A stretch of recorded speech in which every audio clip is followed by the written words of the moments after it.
नवीन मीटरची मागणी केली असता इकडचे जे एजंट बसलेले आहेत ते एजंट थ्रू ही LCB विकण्याचा प्रयत्न करत आहेत। जी वस्तू बाहेर 150 ते 250 रुपयाला भेटते त्या वस्तूचे हे लोक 800 रुपये घेत आहेत आणि लोकांना जबरदस्ती करण्याचा प्रयत्न करत आहेत। तर आज इकडच्या विद्युत अधीक्षक तांबे साहेबांना आम्ही विनंती केली की या लोकांना या आवारात आणि या परिसरात बसून देऊ नका, कारण याच्यानी टोरंट कंपनीचं नाव खराब होतोय आणि जी वस्तू 250 रुपयाला भेटते, नागरिकांना मी आवाहन करू इच्छितो की ही वस्तू 250 ते 150 रुपयाला भेटते कमीत कमी, ती हे लोक 800 रुपयाला विकतायत। ते टोरंटच्या आवारातून ही वस्तू विकत घेऊ नका आणि ही नम्र विनंती नागरिकांना। अशा प्रकारे नागरिकांची लूट करण्यात येत आहे।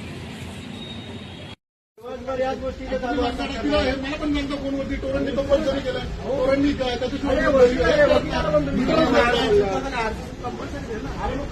इथून विकत घेणं कंपल्सरी आहे का? मी काय सांगतो, आमचं म्हणणं काय की इथून विकत घेणं